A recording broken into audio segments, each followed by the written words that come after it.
Bismillahirrahmanirrahim. Assalamualaikum warahmatullahi wabarakatuh. Innal hamdalillah wasyukra lillah wassalatu wassalamu ala Rasulillah Muhammad bin Abdillah wa ala alihi wa sahbihi wa mawala. Wala hawla wala quwwata illa billah. Hadirin jamaah salat maghrib yang sama-sama dirahmati oleh Allah Subhanahu wa taala. Alhamdulillah, kembali kita panjatkan puji dan syukur kehadirat Allah Subhanahu wa taala, karena atas izinnya lah sehingga pada malam ini kita kembali lagi dapat menunaikan kewajiban-kewajiban kita selaku hambanya, dan sekaligus kita menghidupkan sunnah-sunnah Rasulullah Sallallahu Alaihi Wasallam. Salawat serta salam mari bersama-sama kita peruntukkan kepada junjungan Nabi besar Nabiullah Muhammad sallallahu alaihi wasallam. Hadirin yang dimuliakan Allah Subhanahu wa taala, insyaallah pada malam ini kita akan lanjutkan kembali kajian tafsir Ibnu Katsir, dan kali ini kita masih membahas tafsir surat Al-Baqarah ayat yang ketiga, khususnya wa mimma razaqnahum yunfiqun.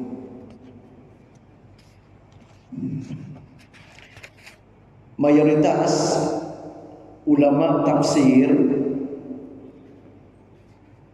memahami ayat ini wa mimma razaqnahum yunfiqun, yang dimaksud adalah zakat. Ya, yang dimaksudkan adalah zakat.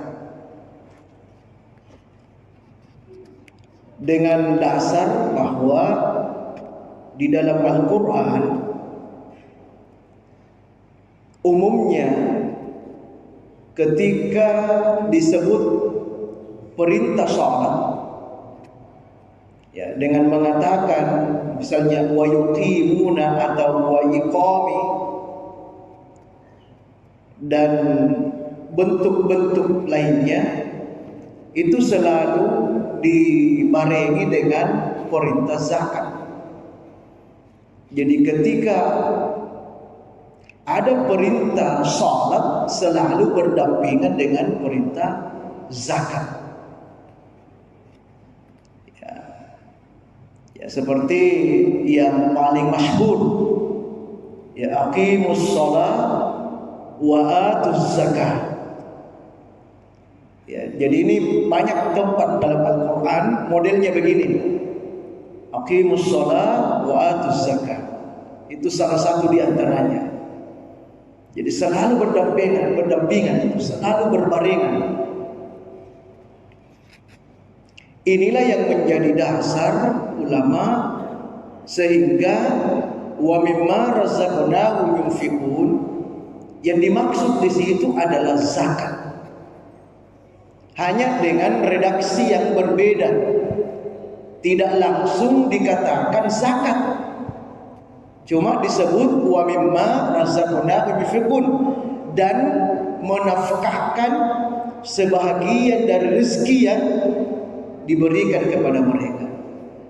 Jadi istilah menafkahkan.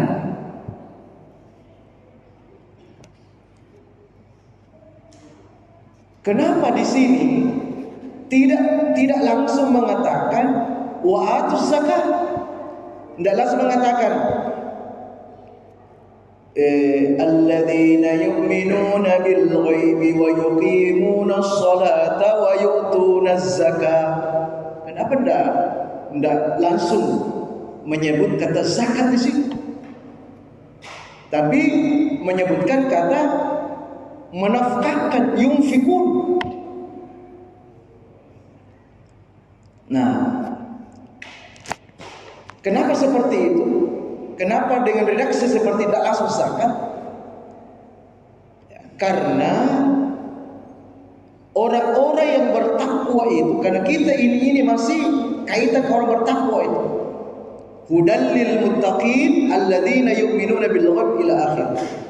Jadi ini kita masih membahas tentang sifat-sifat orang-orang bertakwa atau karakter orang-orang bertakwa. Ya, orang bertakwa ini bukan hanya dalam kaitan dengan harta, bukan hanya zakat yang diperintahkan. Jadi bukan hanya kaitan zakat yang sifatnya wajib, tetapi segala bentuk pemberian,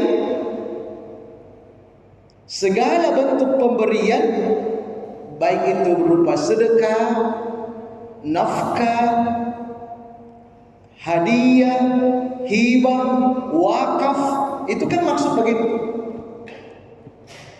Maka itu juga merupakan karakternya orang bertakwa.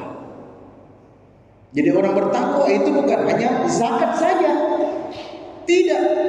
Orang bertakwa itu diperintahkan juga bersedekah, berinfak, berwakaf, memberikan hadiah. Itu juga perintah untuk orang bertakwa. Makanya wa mimma razaqnahum yunfiqun ini luas. Jadi bukan hanya sebatas zakat. Ya. Jadi itu alasannya kenapa tidak langsung mengatakan wa yu'tunaz zakat. Tidak menyebutkan langsung zakat, tetapi istilah menafkahkan. Ya, padahal sebenarnya yang dimaksud di situ adalah zakat. Tetapi kenapa menggunakan yunfikun? Karena Allah ingin menyampaikan kepada kita, ingin mengajarkan kepada kita, ketika kita orang bertakwa, ketika kita ini sebagai orang bertakwa terhadap harta yang kita miliki, bukan hanya zakat saja yang kita tunaikan, tapi ada juga infak, ada juga sedekah, ada juga wakaf dan lain sebagainya. Iya. Inilah penjelasan para ulama. Ya, kenapa tidak langsung menyebutkan wa yu'tunaz zakat? Ya, sekalipun memang yang paling kuat di situ adalah perintah berzakat. Ya, tadi saya katakan bahwa salat itu selalu umumnya selalu bergandengan dengan perintah zakat. Jadi salat, zakat. Dirikan salat, tunaikan zakat. Itu selalu berbarengan. Termasuk ayat ini, sekalipun tidak langsung menyebutkan kata zakat.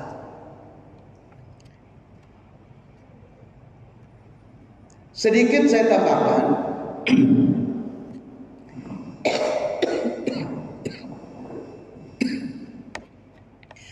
Kenapa selalu bergandengan itu? Jadi menurut ulama tafsir, ayat ini salah satu di antara 3 ayat yang disebut oleh para ulama sebagai ayat berangkai. Ayat berangkai artinya 3 ayat ini itu memerintahkan selalu bergandengan, ya, memerintahkan bergandengan, ya, berangkai namanya, ya. Dengan adanya perintah bergandengan ini maksudnya apa? Ya, maksudnya bahwa 2 perintah masing-masing nanti ini akan diterima oleh Allah Subhanahu wa taala ketika kita laksanakan kedua-duanya. Itu baru diterima oleh Allah. Tetapi ketika dari dua perintah ini ditunaikan cuma satu saja ditunaikan, maka itu dinyatakan sama saja tidak ditunaikan. Tidak bernilai yang satu itu ketika yang satu ditinggalkan. Itu namanya ayat berangkai. Jadi pertama, atiullah wa atiur rasul. Taati Allah, taati Rasul. Ini harus jalan dua-dua. Tidak boleh taat sama Allah tapi tidak taat sama Rasul. Maka ketaatan, jadi kalau ada model begini, ketaatannya kepada Allah tidak diterima karena dia tidak taat sama Rasul. Atau sebaliknya, dia taat sama Rasul tapi tidak taat sama Allah, maka ini juga sia-sia ketaatan. Satu. Yang kedua, aqimus shalah wa atuz zakat. Ini nah. Ya, dirikan salat, tunaikan zakat. Kalau mau diterima, dua-duanya harus ditunaikan. Tapi kalau salah satunya tidak ditunaikan, maka tidak bernilai. Misalnya salat tapi tidak zakat, salatnya tidak bernilai. Atau zakat tapi tidak salat, zakatnya juga tidak bernilai. Karena dua-duanya harus jalan. Kemudian yang ketiga, anishkurli waliwalidaik. Ya, bersyukurlah kepada aku, kata Allah, dan berterima kasih kepada kedua orang tua. Ini juga harus jalan bersamaan. Ada orang rajin salat tapi durhaka sama orang tuanya, maka salatnya itu sia-sia. Ibadahnya sia-sia itu. Karena kedurhakaannya sama orang tua.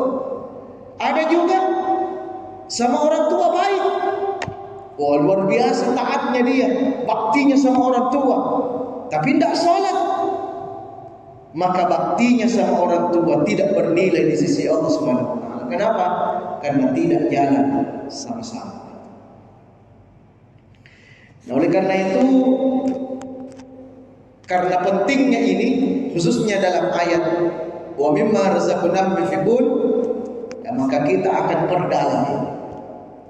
perdalam ya, dengan saya mengambil beberapa sumber di kitab-kitab tafsir ya. Jadi kita punya kajian ini tidak hanya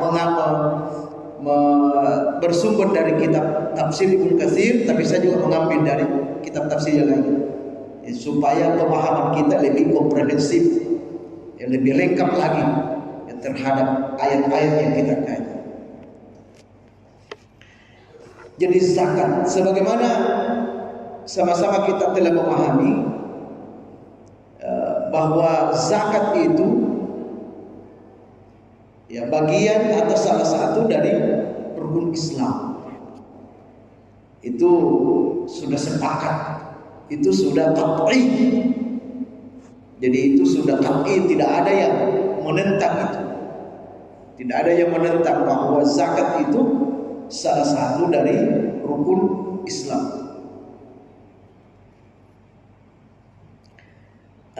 Yang perlu kita pahami adalah bagaimana kedudukan zakat dalam rukun Islam. Ya, jadi kita tidak bahas bagaimana kedudukan zakat dalam Islam, tidak. Tapi yang kita mau gali ini, bagaimana kedudukan zakat dalam rukun Islam. Jadi khusus dalam rukun Islam itu, bagaimana kedudukannya, apa perannya itu, apa perannya. Kata ulama, Islam itu diibaratkan sebuah bangunan. Ya, jadi diibaratkan sebuah bangunan yang kokoh, indah, pokoknya bangunan sempurna. Itulah Islam. Ya, jadi seperti bangunan sempurna. Nah, bangunan sempurna ini, bangunan ini bisa dikatakan kokoh, indah, sempurna, itu karena ada beberapa komponen berkumpul, akhirnya menjadi seperti itu. Nah, sama juga dengan Islam. Ya, sama juga dengan Islam. Islam itu inna dina 'indallahil Islam. Sesungguhnya agama yang diridhoi oleh Allah adalah Islam. Artinya, ya, kalau tadi diibaratkan itulah bangunan indah, itulah Islam. Nah, keindahan Islam ini, kekokohan Islam ini juga dari beberapa komponen, sama halnya dengan bangunan. Makanya diibaratkanlah itu, ya, oleh ulama Islam itu sama dengan bangunan. Nah, kita lihat satu persatu.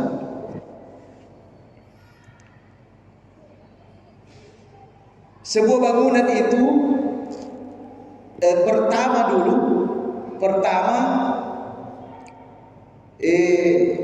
kalau bangunan itu pertama kali apa yang dibuat dulu? Pondasi. Jadi kalau kita mau buat bangunan, pondasinya dulu. Pondasinya dulu. Nah, dalam rukun Islam yang mana itu pondasi? Ya, dalam rukun Islam itu yang menjadi pondasinya adalah syahadat. Itulah pondasinya Islam. Jadi pondasinya Islam itu adalah syahadat. Jadi asasul Islam syahadat. Asasnya, ya, pondasinya Islam itu adalah syahadat. Asyhadu an la ilaha illallah wa asyhadu anna Muhammadar Rasulullah.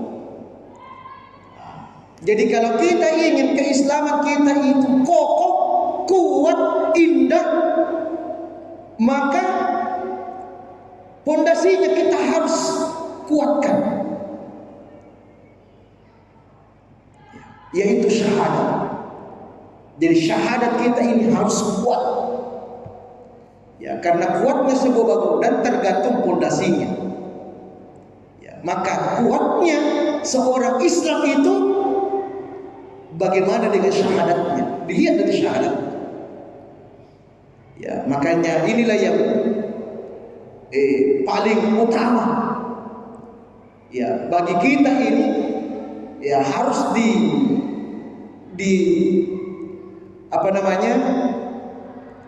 harus dipermantap. Ini yang paling utama. Karena memang dalam sejarah perkembangan Islam itu, sejarah Nabi dalam mengajarkan, dalam mendakwakan Islam, apa yang pertama kali didakwakan? Syahadat, tauhid, akidah. Ya. Berapa tahun Nabi dakwakan akidah itu? Ya, kurang lebih 10 tahun. Sebelum perintah salat, 10 tahun dulu Nabi tanamkan syahadat itu, akidah. Kenapa ini? Durasinya panjang. Karena Nabi paham ini pondasinya Islam. Inilah pondasinya. Ketika syahadat seseorang kuat, semuanya itu akan, ya, ditentukan. Jadi semuanya ditentukan oleh syahadat. Kalau syahadat baik, kokoh, maka yang lainnya insya Allah itu sudah bisa tergambar. Ya. Jadi asyhadu an la ilaha illallah wa asyhadu anna Muhammadar Rasulullah. Hanya saja perlu dipahami bahwa syahadat ini, ya, tidak hanya sebatas diucapkan, ya, tidak hanya sebatas dilepaskan, ya, tapi harus butuh pembuktian. Jadi Allah butuh pembuktian syahadat. Ya sama ketika saya mengislamkan saudara kita di kantor itu kan kalau di kantor itu hampir setiap bulan itu ada mu'alaf. Hampir setiap bulan itu. Ya, jadi dalam setahun itu paling kurang kalau mau dihitung satu bulan 12 orang mu'alaf satu tahun. Paling kurang itu. Karena hampir setiap bulan itu satu, bahkan ada sampai 2-3 orang yang mu'alaf. Nah, saya tekankan ketika saya sudah syahadatkan itu. Ya, ketika dia sudah syahadat, maka saya ingatkan, alhamdulillah hari ini Anda sudah Islam, Anda sudah Muslim, Anda sudah Muslimah, sudah mengucapkan syahadat. Tinggal Allah ingin pembuktian. Ya, jadi tinggal Allah tunggu pembuktian dari kamu. Harus buktikan dong dari ucapan itu, asyhadu an la ilaha illallah, tidak ada yang berhak disembah kecuali Allah. Buktikan itu ya, dengan cara beribadah. Ya, misalnya salat. Jadi salat itu salah satu pembuktian asyhadu an la ilaha illallah. Kemudian wa asyhadu anna Muhammadar Rasulullah, syahadat yang kedua. Buktikan juga, butuh pembuktian. Ya, bagaimana cara membuktikan bahwa kita ini membuktikan wa asyhadu anna Muhammadar Rasulullah? Ya, salah satu di antaranya laksanakan, hidupkan sunnah Nabi. Ya, itu saya tekankan. Sama juga dengan kita ini. Ya, sekali lagi syahadat ini pondasi. Ya, syahadat ini terkait dengan keimanan. Dan ini sudah sering saya sampaikan bahwa iman inilah yang menentukan ya akan ibadah yang kita lakukan. Sekali lagi, iman inilah yang menentukan semua ibadah yang kita lakukan. Iman yang menentukan itu. Allah berfirman dalam surah An-Nahl, "Man 'amila shalihan min dzakarin aw untha wa huwa mu'min falanuhyiyannahu hayatan thayyibah wa lanajziyannahum ajrahum bi ahsani ma kanu ya'malun." Ini sering-sering saya sampaikan di berbagai tempat, di berbagai pengajian, sering saya ingatkan ini. Karena ini yang paling penting ini. Ya, siapa yang melakukan amal soleh, semua ibadah itu amal soleh. Dia laki-laki, dia perempuan, wa huwa mu'min, dan dia punya iman, dia mukmin. Ya, apa konsekuensinya? Artinya begini, kalau kita kaitkan dengan kajian kita ini, ya, ketika kita melakukan amal soleh, ketika kita melakukan ibadah, sementara syahadat kita benar, ya, syahadat kita ini di samping kita ucapkan ada pembuktian, ya, benar syahadat kita. Maka Allah menjanjikan dua hal. Ya, Allah menjanjikan dua hal. Apa janjinya Allah? Falanuhyiyannahu hayatan thayyibah. Maka Allah jamin kehidupannya. Jadi kehidupannya sudah dijamin oleh Allah. Ada garansi dari Allah bahwa hidupnya itu bahagia selalu. Sudah garansi dari Allah. Ya, makanya setiap kali ibadah periksa iman. Setiap kali ibadah periksa iman kita. Ya, makanya di momen-momen ya di momen muhasabah, nah ini kan kita diperintahkan untuk muhasabah. Yang paling utama kita muhasabah adalah iman. Bagaimana iman kita ini? Karena iman kita ini modelnya naik turun. Kita punya iman ini naik turun. Ya, itu umumnya kita, umumnya naik turun. Sekalipun ada mungkin ada ya keluar masuk. Nah, ini yang bahaya ini. Jadi kalau ada orang keluar masuk bahaya. Siapa tahu pada saat sakaratul maut imannya keluar, yang bahaya.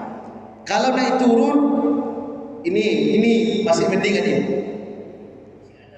Ya, masih ada harapan. Ini masih ada harapan. Pada akhirnya model begini nanti dia kiamat nanti insya Allah masuk surga. Ya, jangan khawatir. Ya, kalau yang penting iman masih ada, sekalipun naik turun, bahkan yang seharusnya kan idealnya kita ini, makanya kita harus muhasabah tentang keimanan kita ini, agar dalam perjalanan kehidupan kita ini iman lebih banyak naiknya, ya kan begitu? Lebih banyak naiknya daripada turunnya. Ya, harusnya begitu. Ya, tetapi ada juga ketika imannya naik, tidak lama naiknya, turunnya ini lama. Jadi naik turun tapi turunnya lama, tapi tetap masih dalam keimanan. Ya, jangan khawatir, tetap pada akhirnya masuk surga juga. Ya, sekalipun singgah dulu di neraka. Ya, ada istilah singgah. Ya, singgah dulu. Ya, untuk apa singgah? Ya, disiksa, dihabiskan dulu dosanya. Kalau dosanya sudah habis, ya baru masuk surga. Ya. Jadi itu yang perlu dijaga. Itu yang perlu dijaga agar kita ini tetap dalam keimanan ini. Karena inilah menjadi pondasi keislaman kita. Jadi yang menentukan kokoh tidaknya kita punya keimanan dan keislaman itu syahadat. Nah, itu satu. Jadi yang menjadi pondasinya keislaman kita adalah syahadat. Kemudian yang kedua, setelah kita buat pondasi, apanya lagi Pak? Biasa dibuat tiang, ya kan? Kita mau buat tiang ini, ya pasang kerangkanya, berarti kerangka tiang kan? Nah, dalam rukun Islam yang menjadi tiangnya adalah sholat.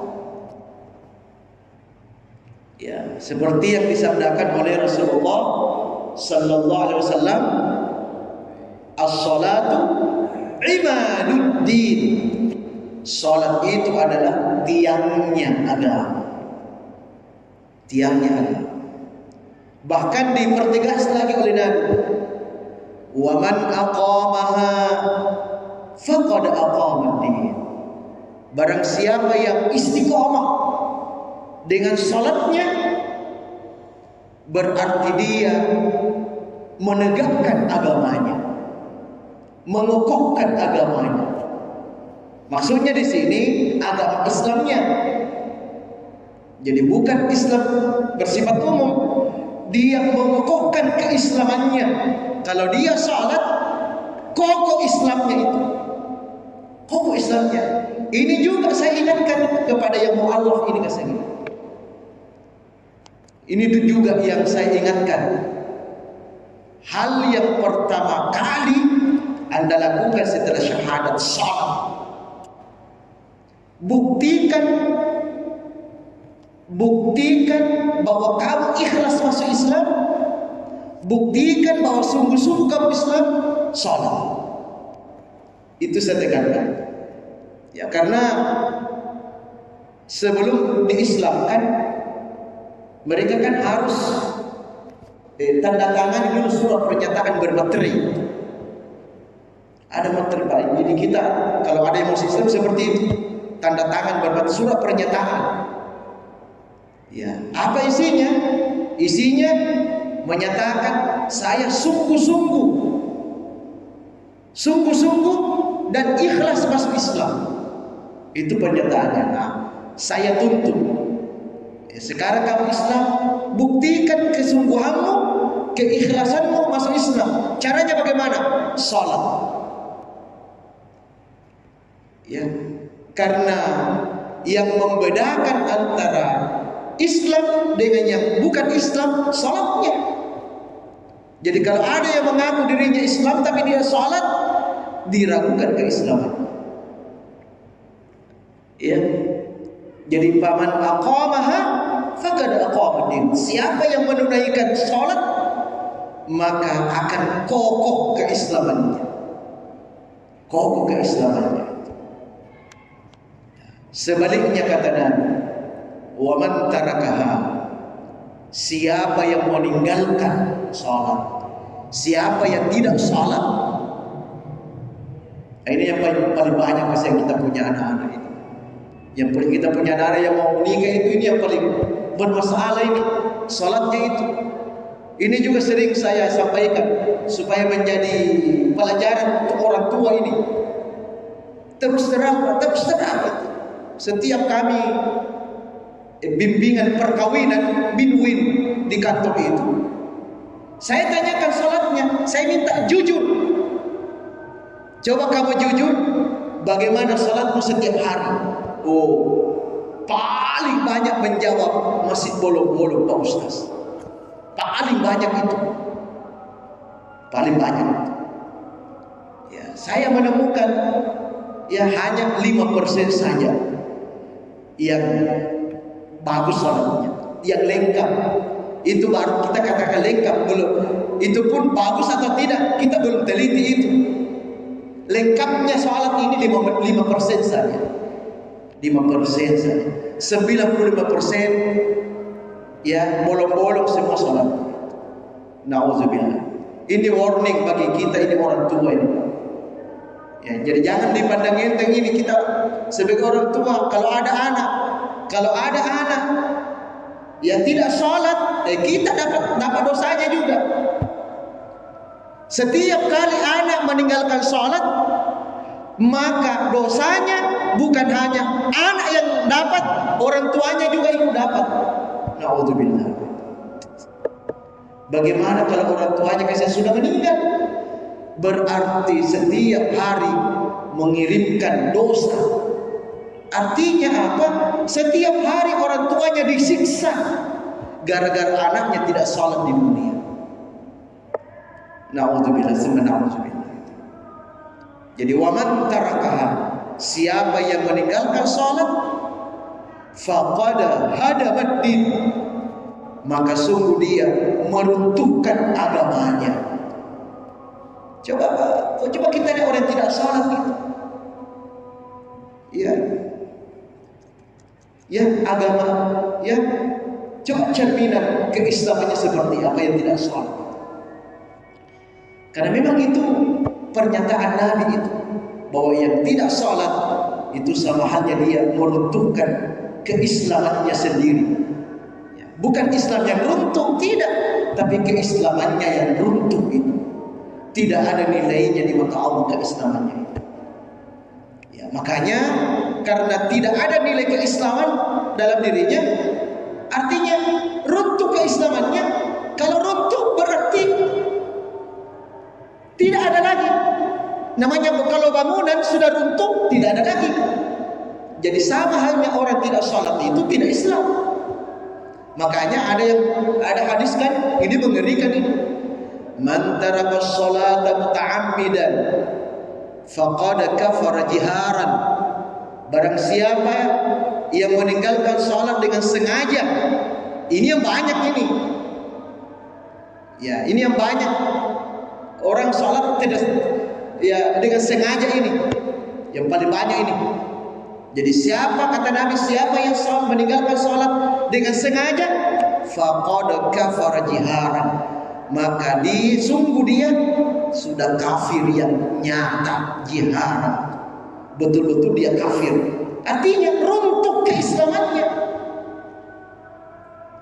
Makanya Nabi memperkuat lagi dalam hadisnya, awwalu ma yuhasabu bihil 'abdu yaumal qiyamah as-shalah. Yang pertama kali nanti dihisab ya pada hari kiamat amal seorang hamba salatnya. Idza salahat salwasairu amali, kalau salatnya baik, rajin salat, maka aman, selamat semua amalnya. Selamat. Wa idza fasadat, apabila salatnya rusak, ini masih mendingan kata Nabi ini. Nabi tidak katakan apabila dia tidak sholat. Nabi katakan apabila salatnya rusak. Kalau rusak sholat tapi rusak sholatnya, secara logika yang sholat saja tapi tidak benar sholatnya, apa kata Nabi? Fasada sa'iru amali, maka rusak semua amalnya. Tidak berharga lagi, runtuh. Na'udzubillah tsumma na'udzubillah. Ya, yang rusak salatnya, apalagi yang tidak sholat. Ya, jadi itu tiangnya. Jadi yang menjadi tiangnya keislaman kita itu adalah sholat. Oleh karena itu jaga terus tegaknya. Tegakkan terus tiang dari bangunan keislaman kita ini dengan cara apa? Sholat. Nah, setelah sholat, setelah tiang, apa lagi biasanya? Setelah tiangnya, dicor tiangnya, apanya lagi? Kalau kita buat bangunan, dinding, ya kan? Dinding. Nah, apa dindingnya? Nanti minggu depan kita lanjut, karena pas waktu. Insya Allah nanti kita lanjut. Belum nanti masuk zakat itu apanya? Ya, haji itu apanya? Oh, nanti lengkapnya pada kita pertemuan akhir tahun. Ya, akhir tahun nanti tanggal 30. Jadi tanggal 30 nanti insyaallah kita sehat lanjutkan. Mudah-mudahan ada manfaatnya, dan mari kita tutup dengan doa kafaratul majelis. Subhanallahumma wa bihamdika asyhadu an la ilaha illa anta astaghfiruka wa atubu ilaik. Wabillahi taufiq wad da'wati wal irsyad. Wassalamu alaikum warahmatullahi wabarakatuh.